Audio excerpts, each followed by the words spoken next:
হেই, কি অবস্থা সবার? আজ আপনাদের নিয়ে যাব সেই যুগে যখন কোনো রাজা ছিল না, কোনো শাসন ছিল না, ছিল শুধু জঙ্গল, বিশ্বাস আর দেবতার শক্তি। বলা হয় প্রতিটি ভূমির নিজস্ব আত্মা থাকে, আর যখন সেই আত্মার উপর কোনো অবিচার হয় তখন দেবতা স্বয়ং অবতীর্ণ হয়ে তার রক্ষা করেন।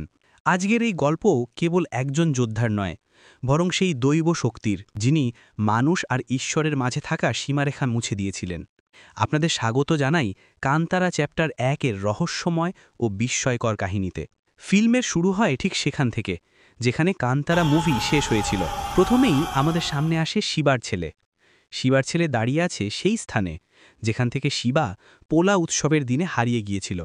আর এখানকার লোকেরা শিবার ছেলেকে শিবার পূর্বপুরুষদের গল্প শোনাতে শুরু করে। এরপর গল্প চলে যায় খ্রিস্টপূর্ব ৩০০ সালের দিকে। তখন কাদম্ব বংশের মানুষ এই অঞ্চলে শাসন করত, আর শিবার পূর্বপুরুষরা বাস করতেন এক গভীর জঙ্গলে, যাকে কান্তারা বলা হতো। শিবার পূর্বপুরুষদের সেই স্থান ছিল অদ্ভুত শক্তি ও দেবীয় ক্ষমতায় ঘেরা। তখনই তাদের মধ্যে বেদি নামের এক মেয়ের চোখে পড়ে একটি পাথর। কিন্তু আসলে সেটা কোনো সাধারণ পাথর ছিল না, সেটা ছিল কান্তারা জঙ্গলের দেব। দেব বহু বছর ধরে কান্তারা জঙ্গলকে রক্ষা করে আসছিলেন। এরপর আমাদের সামনে আসে কাদম্ব বংশের বাংলা রাজ্যের রাজা, যিনি ভীষণ নিষ্ঠুর ছিলেন। তার কাছে শুধু নিজের স্বার্থ আর নিজের রাজ্যই ছিল সবকিছু। তিনি অন্য সবাইকে কেবল শ্রমিক বা প্রজা হিসাবে গণ্য করতেন। সেই কারণেই তিনি তাদের ওপর অমানবিক নির্যাতন চালাতেন। রাজা যে জিনিস পছন্দ করতেন তা তিনি ছিনিয়ে নিতেন। এক সময় রাজার কানে যায় কান্তারা জঙ্গলের কথা। তিনি জানতেন কান্তারার মধ্যে এক ধরনের দেবীয় শক্তি আছে, কিন্তু তিনি জানতেন না যে সেই জঙ্গলের ভেতরে এমন কিছু রয়েছে যেগুলো দিয়ে সারা পৃথিবীর সঙ্গে বাণিজ্য করা সম্ভব।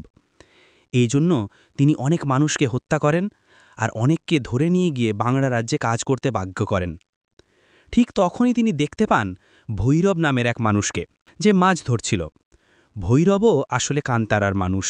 এটা জানার পর রাজা প্রায় তাকে হত্যা করতে যাচ্ছিলেন, কিন্তু হঠাৎ ভৈরবের পকেট থেকে এমন কিছু জিনিস বেরিয়ে আসে যা দেখে রাজা চমকে ওঠেন। সঙ্গে সঙ্গে তিনি ভৈরবকে ছেড়ে দিয়ে জিজ্ঞাসা করেন, তুমি এই জিনিসগুলো কোথায় পেলে? কারণ এই জিনিসগুলো অন্য কোথাও পাওয়া যায় না। আসলে এগুলো বিশেষ ধরনের শস্য ও উপকরণ যা পৃথিবীর আর কোথাও নেই। তখন রাজা ভাবল, যদি এই সব শস্য তার হাতে আসে তবে সে অনেক মানুষের সঙ্গে বাণিজ্য করতে পারবে। তাই সে সঙ্গে সঙ্গে সিদ্ধান্ত নিল যে সে কান্তারায় যাবে এবং সব কিছু নিজের দখলে নিয়ে নেবে। রাজা ছিল ভীষণ শক্তিশালী আর ভয়ঙ্কর রকমের অহংকারীও ছিল। তাই সে তার ছোট ছেলে রাজশেখরকেও সঙ্গে নিয়ে গেল। রাজশেখরের বয়স তখন মাত্র ৫-৬ বছর।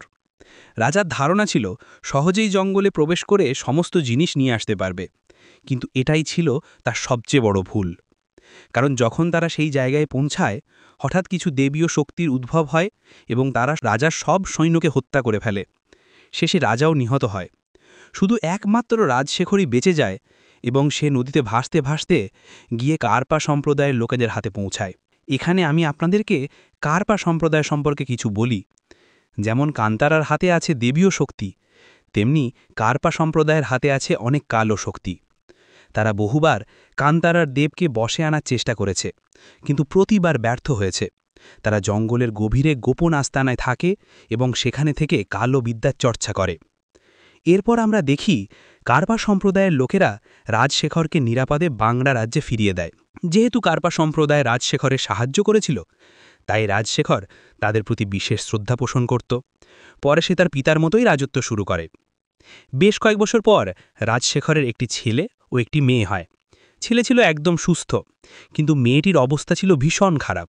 সে অর্ধমৃত অবস্থায় ছিল এবং তার হাত পা ঠিকমতো কাজ করছিল না। তখন রাজশেখর কার্পা সম্প্রদায়ের সাহায্য নেয় এবং তারা সেই মেয়েটিকে সম্পূর্ণ সুস্থ করে তোলে। রাজশেখরের সন্তানের নাম রাখা হয়, ছেলের নাম কুলশেখর আর মেয়ে কনকবতী। অন্যদিকে আমরা দেখি কিছু মানুষ এক শিশুকে চুপিসারে একটি কুয়োর মধ্যে ফেলে রেখে যায়।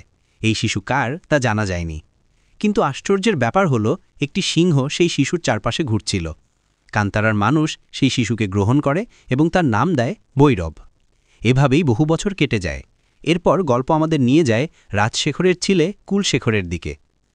রাজশেখরের ইচ্ছা ছিল তার জীবদ্দশায় তার ছেলে যেন সিংহাসনে বসে, কারণ সে নিজে তো কোনোদিন বাবার জীবিত অবস্থায় গদি পায়নি। শৈশবেই তার বাবা মারা গিয়েছিলেন, তাই রাজশেখর চাইছিলেন তার ছেলে কুলশেখর এখনই বাংলা রাজ্যের রাজা হোক, আর সেভাবেই রাজশেখর কুলশেখরকে রাজা ঘোষণা করে দেয়। কিন্তু হয়তো এই সিদ্ধান্তটা তিনি তাড়াহুড়ো করে নিয়ে ফেলেছিলেন, কারণ কুলশেখর তখনও যথেষ্ট জ্ঞানী বা বুদ্ধিমান হয়নি। রাজ্য চালানোর মতো সামর্থ্য তার মোটেই ছিল না। সে আসলে নেশাখোর বন্ধুদের সঙ্গে সময় কাটাত, আর নিজেও ছিল ভীষণ আসক্ত। রাজ্যের কোনটা সঠিক, কে মন্ত্রী, কে আসল পরামর্শদাতা, এসব তার কিছুই মাথায় থাকত না। সভা দরবারে সবাইকে শুধু অদ্ভুত আর উল্টোপাল্টা কথা বলতো। যদি রাজশেখর নিজে উপস্থিত না থাকতেন, তবে কুলশেখর রাজ্যকে আসলেই একেবারে পানশালায় পরিণত করত। রাজশেখর রাজ্যের প্রত্যেক মানুষকে কান্তারার বিষয়ে সতর্ক করে রেখেছিলেন। তিনি বলেছিলেন, ওটা এমন এক জায়গা যেখানে কারো যারা ঠিক নয়, কারণ রাজশেখর নিজের চোখে দেখেছিলেন তার বাবাকে কান্তারায় মৃত্যুবরণ করতে। সেই ভয় তার মনে এত গভীরভাবে বসেছিল যে সে আর কোনো দিন কান্তারার দিকে তাকাতেও সাহস করেনি। আর ছেলে কুলশেখরকেও স্পষ্ট ভাষায় বলে দিয়েছিলেন, তুমি কখনো কান্তারায় যাবে না। কিন্তু কুলশেখর আর তার বন্ধুরা ছিল একেবারেই জেদি। রাজশেখর যেটা করতে মানা করতেন, ওরা ঠিক সেটাই করত। এখন যেহেতু কুলশেখর রাজা হয়ে গেছে, তার বন্ধুরা তার কাছে রাজা হওয়ার পার্টি চাইছিল। পার্টি করা সম্ভব না দেখে তারা ঠিক করল শিকার করতে যাবে, আর শিকারের জন্য তারা বেছে নিল কান্তারার জঙ্গলকে। নেশাগ্রস্ত অবস্থায় তারা জঙ্গলের ভেতরে প্রবেশ করল। প্রথমে সবকিছু স্বাভাবিক মনে হচ্ছিল, কিন্তু যতই গভীরে ঢুকছিল ততই পরিবেশ পাল্টাতে লাগল। অদ্ভুত দেবীয় শক্তি প্রকাশ পেতে শুরু করল। ধীরে ধীরে কুলশেখরের সব সৈন্য মারা পড়তে লাগল।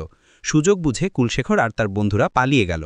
ঠিক তখনই আমরা প্রথমবারের মতো বৈরবকে দেখি, যে এই সিনেমার নায়ক।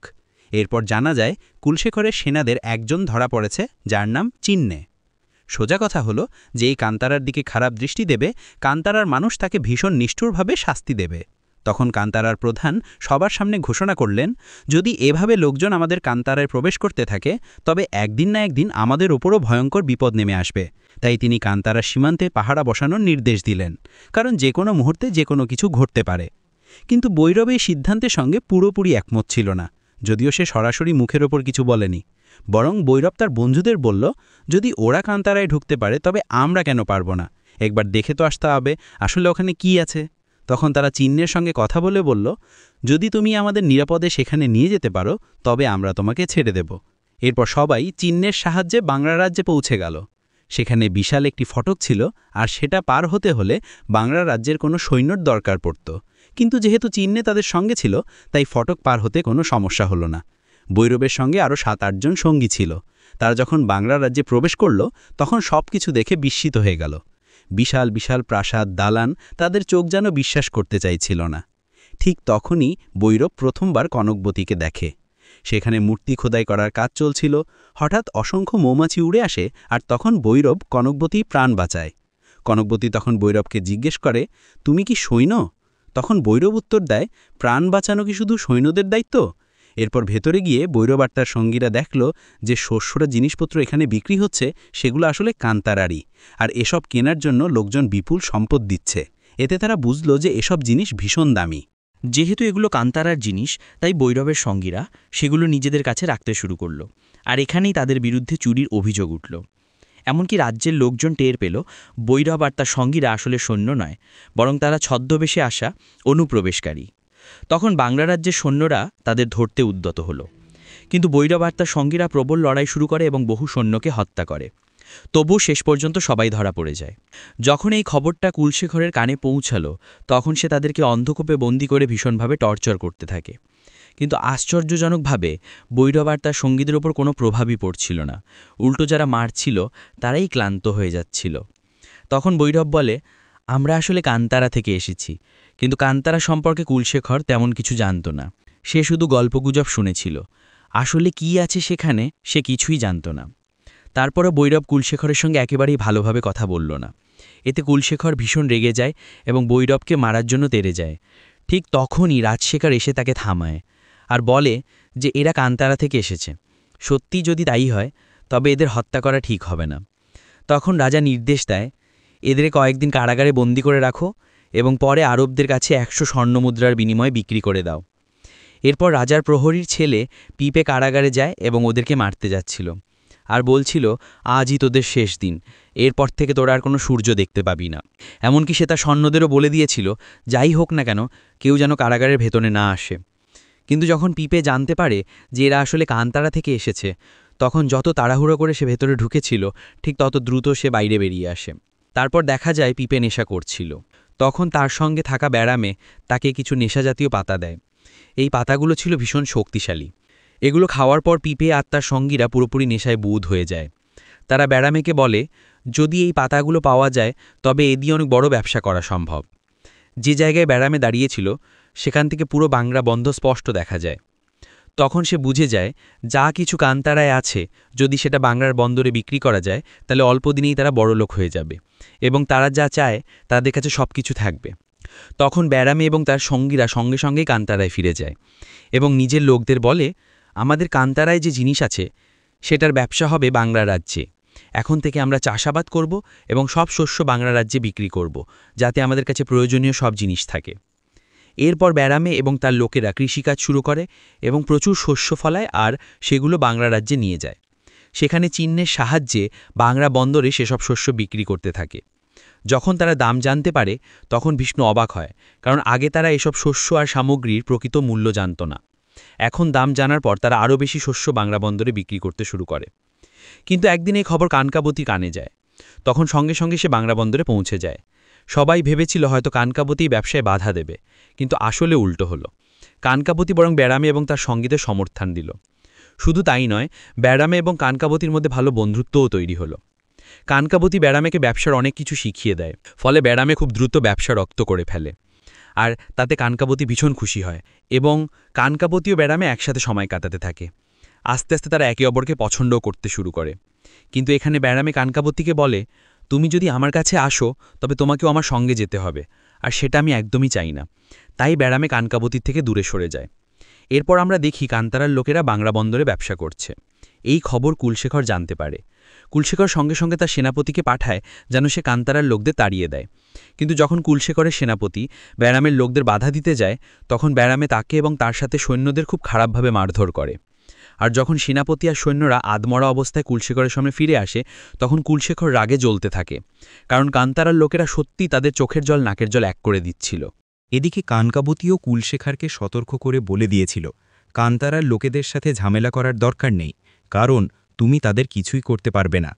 এটা শোনার পর কুলশেখার প্রচণ্ড রেগে যায়। অন্যদিকে ব্যারামে আর তার লোকেরা শস্যের খোঁজে কান্তারার ঘন জঙ্গলের অনেক গভীরে চলে যায়। তখনই তাদের উপর কার্পা সম্প্রদায়ের লোকেরা আক্রমণ করে। তারা ব্যারামে ও তার সঙ্গীদের ভীষণভাবে মারে। আর শেষ মুহূর্তে যখন কার্পা সম্প্রদায় তাদের খুন করতে যাচ্ছিল ঠিক তখনই প্রবেশ ঘটে বাগদেবতার। বাগদেবতা কার্পা সম্প্রদায়ের সেনাপতিকে ভীষণভাবে আঘাত করে এবং তাকে নিজের সাথে নিয়ে যায়। আর ব্যারামে ও তার সাথীরা নিরাপদে কান্তারায় ফিরে আসে। অন্যদিকে দেখা যায় ব্যারামে ও তার লোকেরা বাংলা বন্দর দখল করে নিয়েছে। যখন কুলশেখার এটা জানতে পারে তখন সে তার বাবাকে বলে, আমি কান্তারা আক্রমণ করতে যাচ্ছি। কিন্তু রাজশেখার তাকে ভীষণ চিৎকার করে থামায়, কারণ সে জানে কান্তারার দিকে নজর দেয়া মোটেও ভালো নয়। রাজশেখার অনেক বুঝানোর চেষ্টা করে, কিন্তু কুলশেখার তো জেদি প্রকৃতির। তার মনে হয় বাবা তাকে রাজা বানালেও এখনও প্রজা, সৈন্য আর রাজ্যশক্তি পুরোপুরি দেয়নি। তাই সে চক্রান্ত করে বাবাকে এক বিশেষ ভেষজ খাইয়ে দেয়, যাতে তিনি দুদিনের জন্য অজ্ঞান হয়ে যান। এরপর কুলশেখার আর দেরি না করে তার সমস্ত সেনাপতি ও সৈন্যদের নিয়ে কান্তারায় প্রবেশ করে। সেখানে পৌঁছে সে পুরো কান্তারায় আগুন লাগিয়ে দেয়। ফলে কান্তারা আগুনের লেলিহান শিখায় জ্বলতে থাকে। আর তখন ব্যারামে ও তার সঙ্গীরা জঙ্গলের ভিতরে থাকায় গ্রামে উপস্থিত ছিল না। এই সুযোগে কুলশেখার পুরো কান্তারাকে ধ্বংস করে দেয়। কান্তারার বহু মানুষ মারা যায়। বাকিরা প্রাণ ভিক্ষা করে প্রার্থনা করতে থাকে যেন তাদের দেবতা দ্রুত এসে তাদেরকে বাঁচায়। ঠিক তখনই প্রবেশ করে আমাদের নায়ক ব্যারামে। সে নিজের চোখের সামনে বেদেকিকে, যাকে সে নিজের মা মনে করত, তাকে মরতে দেখে। আর তখনই হঠাৎ তার ভেতরে দেবশক্তির উদয় হয় এবং দেবতা তার মধ্যে অবতীর্ণ হন। প্রথমে কুলশেখারের মনে হয় ব্যারামে হয়তো নাটক করছে, কিন্তু কিছুক্ষণের মধ্যেই ব্যারামে দেবশক্তির প্রভাবে কুলশেখারের সব সৈন্যকে নির্মমভাবে হত্যা করে। এটা দেখে কুলশেখার হতভাগ হয়ে যায়। শেষমেশ ব্যারামেও কুলশেখারকে মেরে ফেলে। এরপর আমরা দেখি 2 দিন পর রাজশেখারের জ্ঞান ফেরে এবং তিনি জানতে পারেন কুলশেখারকে কান্তারার লোকেরা মেরে ফেলেছে। এতে তিনি ভীষণ দুঃখ পান। জ্ঞান ফিরে পাওয়ার সঙ্গে সঙ্গেই তিনি ছুটে যান ছেলের শেষকৃত্য সম্পন্ন করতে এবং সে খুব আফসোস করে যে নিজের ছেলেকে সে বাঁচাতে পারল না। রাজশেখারের খুব আফসোস হচ্ছিল যে সে তার ছেলেকে কান্তারায় যেতে বাধা দিতে পারেনি। কারণ রাজশেখর তো শুরু থেকেই জানত কান্তারা দেবশক্তির কথা। সে ভালো করেই জানত কান্তারার মানুষের ভেতরে কতটা শক্তি আছে। এদিকে বাংলা রাজ্যে একের পর এক বিপদ নেমে আসছিল। কিছুদিন আগেই রাজ্যের শিবলিঙ্গ ভেঙে গিয়েছিল, যা অশান্তি ও সংকটের প্রতীক। যদি নতুন দেবতার প্রতিষ্ঠা না করা হয় তবে তাদের রাজ্যের ধ্বংস একেবারে নিশ্চিত। অন্যদিকে কান্তারার মানুষরা শপথ নিয়ে বসেছিল, যদি বাংলা রাজ্যের কেউ কান্তারা সীমান্তেও পা রাখে তবে তাকে হত্যা করা হবে। এমন সময় দেখা যায় কানকাবতী কান্তারায় পৌঁছায়। তার সঙ্গে অনেক সৈন্যও ছিল, কিন্তু কান্তারার মানুষরা সব সৈন্যকে মেরে ফেলে, কেবল কানকাবতী বেঁচে থাকে। তখন কানকাবতী একটি প্রস্তাব দেয়। সে বলে, আমাদের শিবলিঙ্গ ভেঙে গেছে, আমাদের রাজ্যের ধ্বংস নিশ্চিত, তাই আমরা চাই তোমাদের দেব আমাদের রক্ষা করুক। যা হয়ে গেছে তা ভুলে যাওয়া যাও, এখন থেকে আমরা সব কিছু ঠিক করার সিদ্ধান্ত নিই। প্রথমে কানকাবতীর প্রস্তাব ব্যারামে স্পষ্টভাবে না করে দেয়, কিন্তু রাতে দেব এসে জানায়, সবাই আমার, আর সবার রক্ষা করা আমার দায়িত্ব, তাই আমাকে ওখানে থাকতে হবে। আমি সেখানে থেকে সবার সুরক্ষা করব। কান্তারায় আর কোনোদিন কিছু হবে না, আমি তোমাদের এই প্রতিশ্রুতি দিচ্ছি। এতে ব্যারামে এবং কান্তারার লোকেরা রাজি হয়। তারপর কান্তারা সব মানুষ, মূর্তি ও শিবলিঙ্গ নিয়ে বাংলা রাজ্যে পৌঁছায়। সেখানে গিয়ে নতুন শিবলিঙ্গের প্রতিষ্ঠা করা হয়। হাজার হাজার মানুষ সেখানে উপস্থিত ছিল। সেই দৃশ্য ছিল সত্যি অসাধারণ। যেভাবে মূর্তি প্রতিষ্ঠা হচ্ছিল, যেভাবে সবাই পূজা করছিল, তা দেখার মতো ছিল। শেষে রাজশেখর সবার প্রতি কৃতজ্ঞতা জানায়, কারণ তারা তার প্রস্তাব গ্রহণ করেছে। তখন রাজশেখর ব্যারামের কাছে আরও একটি অনুরোধ করে বলে, যদি আমরা বাংলা বন্দরটা পাই তবে খুব ভালো হবে। ব্যারামে রাজি হয়ে যায় এবং বন্দর ছেড়ে দেয়। তবে ব্যারামেরও একটি শর্ত ছিল। সে বলে, আমাদের যত মানুষ তোমাদের জেলে বন্দী আছে তাদের মুক্তি দিতে হবে। রাজশেখর তাতেও সম্মতি দেয়। ফলে সব বন্দী কান্তারার লোকেরা মুক্ত হয়ে ফিরে আসে। এটা দেখে ব্যারামে ও কান্তারার মানুষ ভীষণ খুশি হয়। কিন্তু কিছুদিনের মধ্যেই কান্তারায় অশান্তি ছড়িয়ে পড়ে। পশুরা মরতে থাকে, এমনকি ভয়ঙ্কর এক রোগ দেখা দেয়, যাতে বুড়ো আর শিশুরা মারা যেতে শুরু করে। সবাই বুঝে যায় দেবতা হয়তো রুষ্ট হয়েছেন বা কেউ তাকে বশ করে ফেলেছে। ঠিক তখনই ব্যারামে একটি স্বপ্ন দেখে। এমন স্বপ্নে সে আগে কখনো দেখেনি। সে জানতে পারে দেব সত্যিই কারোর নিয়ন্ত্রণে চলে গেছে, আর এই কাজ করেছে কার্পা সম্প্রদায়ের লোক। কার্পা সম্প্রদায় বহু বছর ধরে এই ধরনের কালোবিদ্যার চর্চা করছে, আর এখানে সবচেয়ে বড় যে নাম সামনে আসে তা হলো কানকাবতীর নাম। আসলে কানকাবতীকে উদ্ধার করেছিল কার্পা সম্প্রদায়ের লোকজনই। সেই থেকেই কানকাবতী কার্পা সম্প্রদায়ের ওপর সবচেয়ে বেশি আস্থা রাখে। তাদেরকেই নিজের পূর্বপুরুষ মনে করে এবং কানকাবতীর সব কথাবার্তা রাজশেখরও খুব ভালোভাবে মেনে নেয়। যতদিন দেব কান্তারায় ছিল ততদিন তিনি নিরাপদ ছিলেন, কিন্তু এখানে আসার পর কার্পা সম্প্রদায়ের লোকজন কানকাবতী আর রাজশেখরের সঙ্গে মিলে দেবকে বন্দী করে ফেলে। এটা ছিল এক বিশাল পরিকল্পনা, যা কানকাবতী, রাজশেখর আর কার্পা সম্প্রদায়ের লোকজন বহু বছর ধরে করে আসছিল। এখন যখন দেব বন্দী হয়ে গেছে তখন তারা এক ভয়ঙ্কর কালো শক্তি তৈরি করতে থাকে, যা এতটাই শক্তিশালী হবে যে কানকারা সব মানুষকে হত্যা করবে। এসব খবর ব্যারামে জেনে যায় এবং ব্যারামে কান্তারা সব মানুষকে একত্র করে বলে, আমাদের দেব বিপদের মধ্যে আছে, আর দেব যদি বিপদে পড়ে তাহলে আমাদের অস্তিত্ব থাকবে না। তাই আজ প্রত্যেক মানুষকে অস্ত্র ধরতে হবে, বাংলা রাজ্যের সঙ্গে লড়তে হবে এবং নিজেদের দেবকে ফিরিয়ে আনতে হবে। যে কথা সেই কাজ। কান্তারার প্রতিটি মানুষ বাংলা রাজ্যের সীমান্তে গিয়ে দাঁড়ায়, কিন্তু আগেই সেখানে বাংলা রাজ্যের প্রচুর সৈন্য মোতায়েন ছিল। তারা বাধা দেয়া শুরু করে। তখন কান্তারার লোকজনও তাদের মোকাবিলা করতে থাকে। এখানে ব্যারামে একাই বাংলা রাজ্যের অসংখ্য লোকের হত্যা করে ফেলে। সে একাই সবার যমদূত হয়ে দাঁড়ায়। অন্যদিকে দেখা যায় কার্পা সম্প্রদায়ের কালো শক্তি ধীরে ধীরে জন্ম নিচ্ছে, তবে এর জন্য কিছুটা সময় প্রয়োজন। তাদেরকে সন্ধ্যা পর্যন্ত সময় দেওয়া হলো। কোনোভাবে কান্তারার মানুষদের সন্ধ্যা পর্যন্ত ব্যস্ত করে রাখো। তারপর একবার কালোবিদ্যা সম্পূর্ণ তৈরি হয়ে গেলে রাজশেখর অশেষ ক্ষমতাধর হয়ে উঠবে। সন্ধ্যা নামার পর কালো শক্তি সত্যি উৎপন্ন হয়। কার্পা সম্প্রদায়ের রাজশেখর আর কানকাবতী মিলে ব্যারামের মোকাবিলা শুরু করে। ব্যারামে তাদের সামনে তখন কিছুই নয়। তারা ব্যারামেকে প্রচণ্ডভাবে আঘাত করতে থাকে। ঠিক তখনই ভৈরব এসে উপস্থিত হয়।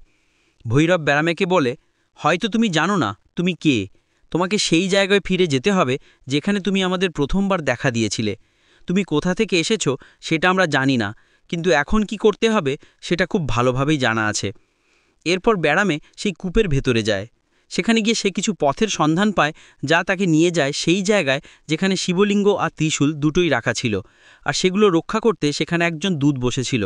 প্রথমে সে ব্যারামেকে মারার চেষ্টা করে, কিন্তু শেষমেশ যখন সে ব্যারামের হাতে ত্রিশূল দেখে তখন তাকে প্রণাম করে আর চুপচাপ সরে যায়, কারণ ব্যারামে তখন স্বয়ং মহাদেব হয়ে গিয়েছিল। এবার ব্যারামের মধ্যে সব দেবের শক্তি বিরাজ করছিল। সে সঙ্গে সঙ্গে সেই জায়গায় পৌঁছায় যেখানে আশ্চর্য শক্তি সৃষ্টি হয়, যা দেখে সবাই অবাক হয়ে যায়। আর তার সঙ্গে সেই সিংহ উপস্থিত হয় যে সবসময় তার সঙ্গে থেকেছে আর তাকে রক্ষা করেছে। তারপর দেব কানকাবতীর মুখোমুখি হয়। কানকাবতীও তার সামনে দাঁড়িয়ে যায়, কিন্তু দেব কিছুই করতে পারে না। দেব বলে, আমি নারী ও শিশুদের ওপর হাত তুলি না, তাই তোমার মুখোমুখি হবে আমার বোন, যার নাম চামুণ্ডী। এবার চামুণ্ডীর দেবী শক্তি ব্যারমের ভেতরে প্রবেশ করে আর সে মুহূর্তেই কানকাবতীকে সেকেন্ডের মধ্যে শেষ করে ফেলে। এরপর তারা রাজশেখর এবং কার্পা সম্প্রদায়েরও শেষ করে দেয়। মুভির শেষ দিকে দুজন দেবের পূজা করা হয়, তখন অসংখ্য মানুষ জমায়েত হয়েছিল। সেই সময় চামুণ্ডী দেবী একটি কূপে প্রবেশ করে অদৃশ্য হয়ে যান, যেমন আগে শিব অদৃশ্য হয়েছিলেন, আর এবার ব্যারামেও তাই হল। শেষ দৃশ্যে আমাদের জানানো হয় কান্তারার পরবর্তী অধ্যায়ের নাম হবে কান্তারা চ্যাপ্টার 1 দ্য লিজেন্ড। আশা করি আপনাদের ভিডিওটি ভালো লেগেছে।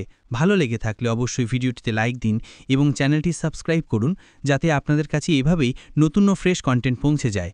আবার দেখা হবে আরেকটি দারুণ গল্পে। ততদিন পর্যন্ত আমাদের এই চ্যানেলের সাথেই থাকুন। ধন্যবাদ।